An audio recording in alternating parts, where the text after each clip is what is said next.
Albert Einstein once said, everybody's a genius. But if you judge a fish by its ability to climb a tree, it will live its whole life believing that it is stupid. Ladies and gentlemen of the jury, today on trial we have modern day schooling. Glad you could come. Not only does he make fish climb trees, but also makes them climb down and do a 10-mile run. Tell me, school, are you proud of the things you've done?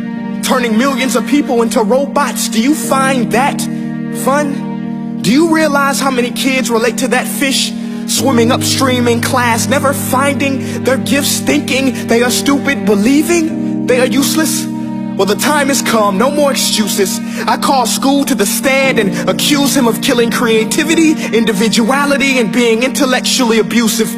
He's an ancient institution that has outlived his usage. So, Your Honor, this concludes my opening statement, and if I may present the evidence of my case, I will prove it. Proceed. Exhibit A. Here's a modern day phone. Recognize it? Here's a phone from 150 years ago. Big difference, right? Stay with me. Here's a car from today, and here's a car from 150 years ago. Big difference, right? Well, get this. Here's a classroom of today, and here's a class we used 150 years ago. Now ain't that a shame? In literally more than a century, nothing has changed. Yet you claim to prepare students for the future? But with evidence like that, I must ask, do you prepare students for the future or the past? I did a background check on you and let the record show that you were made to train people to work in factories, which explains why you put students in straight rows, nice and neat, tell them sit still, raise your hand if you want to speak, give them a short break to eat, and for 8 hours a day, tell them what to think. Oh, and make them compete to get an A. A letter which determines product quality, hence grade A of meat. I get it. Back then, times were different. We all have a past. I myself am no Gandhi. But today, we don't need to make robot zombies. The world has progressed. And now we need people who think creatively, innovatively, critically, independently, with the ability to connect. See, every scientist will tell you that no two brains are the same. And every parent with 2 or more children will confirm that claim.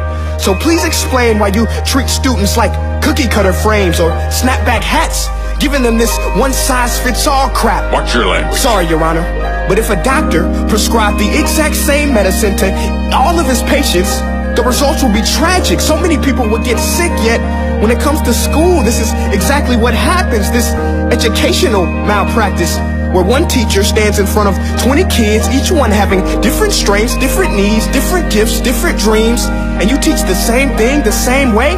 That's horrific. Ladies and gentlemen, the defendant should not be acquitted. This may be one of the worst criminal offenses ever to be committed. And let's mention the way you treat your employees. Objection. Overruled. I want to hear this. It's a shame. I mean, teachers have the most important job on the planet, yet they're underpaid? No wonder so many students are short-changed. Let's be honest. Teachers should earn just as much as doctors, because a doctor can do heart surgery and save the life of a kid. But a great teacher can reach the heart of that kid and allow him to truly live. See, teachers are heroes that often get blamed, but they're not the problem. They work in a system without many options or rights. Curriculums are created by policymakers, most of which have never taught a day in their life.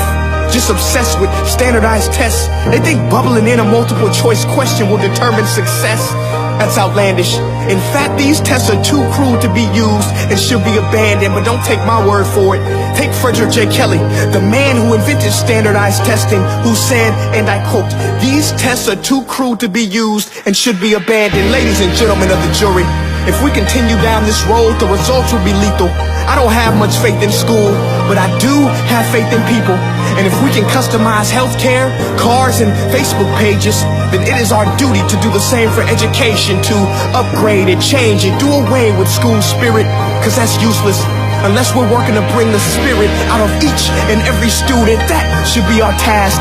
No more Common Core. Instead, let's reach the core of every heart in every class. Sure, math is important, but no more than art or dance. Let's give every gift an equal chance. I know this sounds like a dream, but countries like Finland are doing impressive things. They have shorter school days. Teachers make a decent wage. Homework is non-existent, and they focus on collaboration instead of competition. But here's the kicker, boys and girls. Their educational system outperforms every other country in the world. Other places like Singapore are succeeding rapidly. Schools like Montessori, programs like Khan Academy, there is no single solution. But let's get moving, because while students may be 20% of our population, they are 100% of our future. So let's attend to their dreams, and there's no telling what we can achieve. This is a world in which I believe, a world where fish are no longer forced to climb trees. I'll rest my case.